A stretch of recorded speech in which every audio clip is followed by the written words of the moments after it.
We are back again as Pop Culture Cosmos and Game Source. This is Gerald Glassford with Game Source and Pop Culture Cosmos.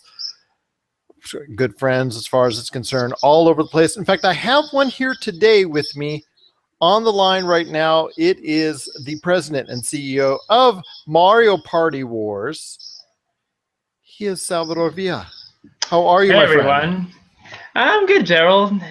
Hectic Now- with school and everything, but overall it's been great. Now, I will let you explain to everyone out there. I've tried to explain over the past couple episodes and whatnot what Mario Party Wars is all about and why people should go ahead and follow you guys. But at the very end, I'm going to let you guys go into detail about just exactly what Mario Party Wars is all about.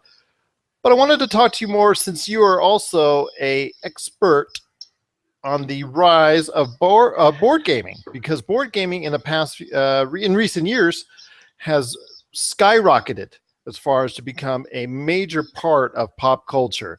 And it is no longer just those years where everybody just bought a Risk, a Monopoly, a Parcheesi, Yahtzee, and then that was it.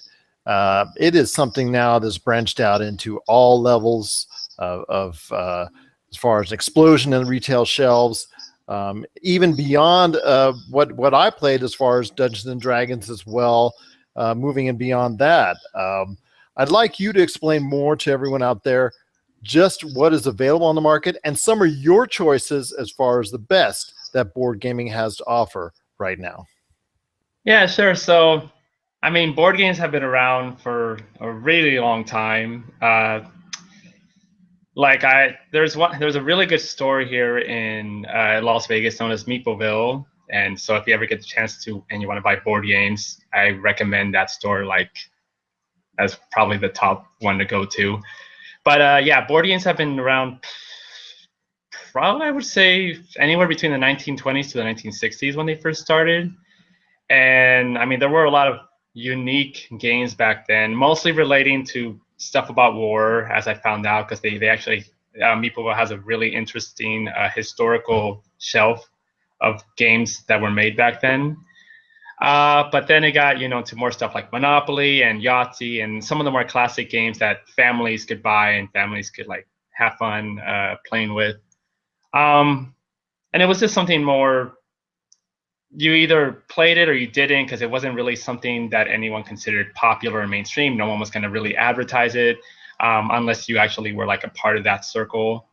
But over, I would say within the last decade, it's definitely been around this time that board games really started to get popular, specifically with the help of the popular YouTube and now an actual more of a community, Geek and Sundry, with their show Tabletop, starring Will Wheaton. It was around that time when their popularity began with that show that all of a sudden board games really started to become more of a mainstream thing. Retailers like Target and eventually Walmart and Amazon started coming into the way, getting their own shelves to provide games like Pandemic, Munchkin, what other games? A variety of other games. And so now board games has become a new phenomenon of a new type of nerd and geek community. Well, not really, I would say a nerd and geek community, but just a community on its own that everyone can enjoy and have fun. Conventions are pretty much taking advantage of board games now. And there's a lot of different tournaments for specific games that are around. I read, as far as it's and studied closely, the recent convention, the major board gaming convention in Indianapolis recently, Gen Con, I believe it's called. Yeah, that's probably one of the oldest tabletop conventions around, actually. And just to see the array of board games that are coming to consumers very shortly, and also the board games that are there that are the most popular, that people are into, that consumers are into. It is now a huge market once again for board games. It's become so fascinating when I go and research as far as providing customers that follow us on our Pop Culture Cosmos site, because one of the things we like to do is research all aspects of pop culture. I've seen, as far as the news, the updates, and the sites that make available articles on upcoming games, and I'm just fascinated to see the array of different genres, of different themes, of different entities that have now entered the board gaming scene. Obviously, like I said, Dungeons and Dragons, as far as is concerned, is well known as far as in that type, in that genre. But there's so Hmm. much more, like you were mentioning, as far as is concerned, but also stuff like such an array of Star Wars board games and Star Trek board gaming and things in genres and familiar titles that people, if they're worried about it or they're not sure about where to go to, that makes them more comfortable and will allow them to be able to get into board gaming that much sooner. Your thoughts? Oh yeah. Like you said, Dungeons and Dragons probably is one of the most well-known uh, types of tabletop games that have been around for decades now. Uh, but it's become so much more than that now. And that specifically is a type of board game style gameplay that not that many people can get into because it requires a lot of dedication, a lot of hours to create the story, a couple of hours to create your character. So it's become something much more than that now. Now you actually have games like even that families can play. Like it's no longer just Monopoly and Yahtzee. I can actually show a few myself that I have in my bag. So you have some So, examples here today with us. We appreciate you taking the time to do that. What are some of the examples that you have so, that you can let our listeners or viewers know of exactly what's going on in board gaming?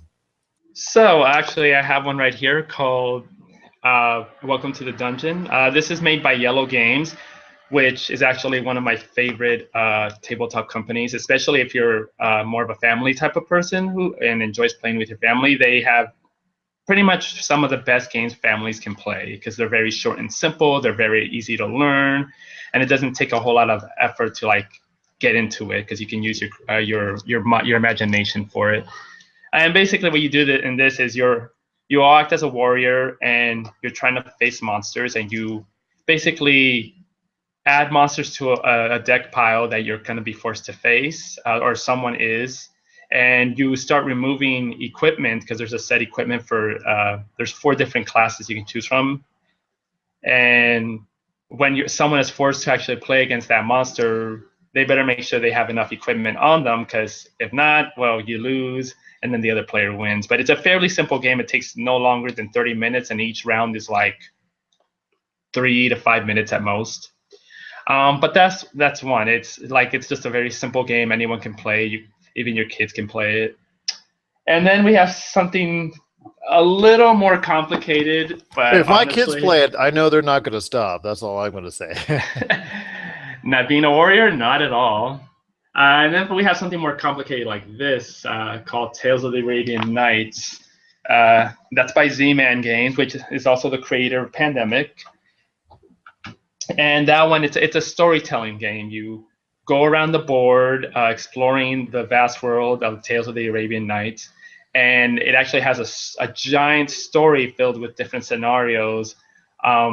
They actually play out, and you make decisions based on what the story leads you into. So you can come to good fortune and find magical abilities or different traits or something, or so you'll get like a burglar and he'll probably break your leg or something, and then you're going to be injured. It That would really probably, varies. with my luck, that would happen to me. I can assure you right now that would definitely happen to me. It greatly depends because you have different traits as your own character, and those traits can either be good or bad depending on the scenario. My luck, it's been both ways. I've had some really good luck, and then I've had some really bad luck. But I mean, overall, the game is really fun. I mean, it takes about 3 hours with an experienced group, or about 6 hours if you need to teach someone because it has a lot of detail in it, and you even have to create your own rules because the wording on some of it is very complicated. And that's something I wanted to talk about more as far as this. People may have shied away from board gaming because of sometimes the time that it takes to have a quality experience. What do you say to those that might be apprehensive into getting more into board gaming?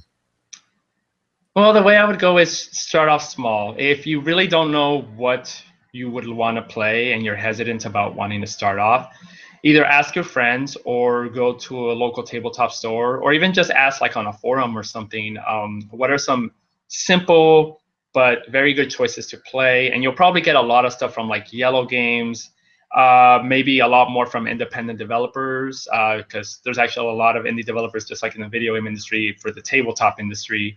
And when they get chances, they go to a lot of conventions and show off their games. And most of them are family friendly. So start off, I would say, do your research, and then once you get comfortable with, purchase your games. And if you're really into it, you can go into more complex games, whether like teamwork or just much longer versions of games. But anyone can start off in whatever preference they want. There's so many different areas to play now, that it's just an endless possibility for anyone. If you were to choose one game in particular that you think, okay, Sal, there's got to be one game. I can only have money, I only have time for one game that I'm going to go and get from a retailer. I can go shop online, Amazon, Board Gaming Specialist, what have you. Go to Meepleville, what have you. What would that one game be? Ooh, that is a tough one. Putting the pressure on. God, I've played so many games. It's really hard to say what I would really. I mean, in that regard, I would say it's definitely a preference, but like from an overly, if I were to pick one game that I just think it would never lose my interest, would probably be Cards Against Humanity. Which, I had to a everyone feeling. who doesn't know, it's like apples to apples, but adult rated. There's a lot of ridiculous humor in that game. But I would go with that. You can have so much fun with so many of your friends playing that game. It's NSFW, but hey, it's something that if you get the friends over one night to the house and they're all comfortable with it, it's a good time to be had. Is that correct? Yep, definitely. So where's, like I said, some of the best places that you go on the internet as far as where you look, where you investigate, and then also where you can shop and buy the best board gaming out there? Because obviously, anyone can look up if they're looking for a particular theme, whether it's Marvel, Star Wars, Star Trek, like I mentioned earlier, or if it's a certain type of genre as far as it's concerned, or if their friends had told someone about a certain game type. Where's the best places you go, or where you can suggest on the internet for board gaming? Well, my number one recommendation is BoardGameGeek.com. It's probably one of the largest board game websites that I know of. Has pretty much, as far as I know, it has literally like almost any game in their database that you can think of, from way back when up to the present. It's just an endless list of games, and then they have a vast community of people who post, who review, who write on their Reddit or on forums or something within their own account that tell you these are the games that they played, this is what they thought of it, whether you can buy it. And the website also offers lists of where you can buy the games, and it will vary from like stuff like Amazon to like the actual main website of where you can get the game from if it's from an actual like big company. So that would be my number one recommendation. It's pretty much the best place to find reviews and to probably get information on the game. Now, is there a certain number that you like playing with, as far as 3, 4 individuals? Do you like? Do you recommend to anybody as far as when they're just starting out in board gaming, maybe a certain group as far as number that is good, that's a sweet spot, or is there like no parameters as far as it's concerned? I just, Well, it depends, because sometimes right. if you have too large of a crowd, it can get a little bit of some issues and some disinterest. But if you have too small of a crowd, sometimes it doesn't go the way you want it to go as far as the board game actually being played. The average tends to fall around 3 to 4, I would say, for a lot of board games. But there's honestly like no bounds, because I have played really simple games like that are just easy to play that can be like 6 to 8 players or even up to 12 players. So it honestly depends on like your preference. Do you enjoy bigger groups? Do you enjoy smaller groups? And there's a variety of different games you can choose from, like any size of gaming you want. Sweet. It sounds good. You are our man when it comes to board gaming, indeed. It's Salvador Villa, president and CEO of Mario Party Wars. You are going, I hope, anyways, you will be back on the show frequently, not only to sit with me when we're at Retro City Games, as far as it's concerned, co-hosting show, but I'm hoping as well you can be on from time to time as far as to tell us the latest updates in the board gaming scene. How does that sound to you? Well, I can definitely try. I mean, my schedule's pretty hectic at the moment, but probably once I graduate, which I graduated in the spring of this year or of this upcoming school year, so I'll definitely have a lot more free time once school is done. So, but it's definitely possible. That sounds like a plan indeed. Plus, you've got the entire Mario Party Wars clan in tow as well. That also can step in at any time, and I'd love to hear from them exactly their thoughts on the board gaming scene anytime at their leisure as well. And I'm sure our listeners always like to know what's out there in the world of board games. Before I let you go, I got to ask, Mario Party Wars, I've mentioned it on the air each and every week right here on Pop Culture Cosmos. Tell us a little more, since you are the man behind Mario Party Wars, about the great team that you have and also exactly what Mario Party Wars is all about. Well, first off, I'd like to at least thank you for your support and always giving us shout outs and everything. We definitely enjoy that from you guys. But to answer your question, Mario Party Wars is at the moment, it's a student gaming organization, and we have two main goals. The first one is what makes us stand out. It's our Mario Party tournament. So if you enjoy Mario Party, you play against other players through a series of 10 rounds, and each one will have its own gimmick or not a gimmick at all, depending on what we're doing. And if you can qualify, we have the top 9 during the summer reach the semifinals in June, and then the top 4 in the finals in July, where you can win cash prizes and other cool stuff. Currently, the winner gets $250, and we're hoping to definitely increase that amount next year for sure, with the way things are going so far. But besides that, we are also all, for the most part, nerds and geeks at Mario Party Wars. We like the culture there, whether it's sci-fi or anime or movies, comics, whatever, you name it. We all have a lot of similar interests in those areas, and so we promote that and try to build our own community out of those interests. And then we host a variety of different events that cater to those interests and can vary from, we've hosted concerts in the past, we've hosted stuff like International Tabletop Day for March.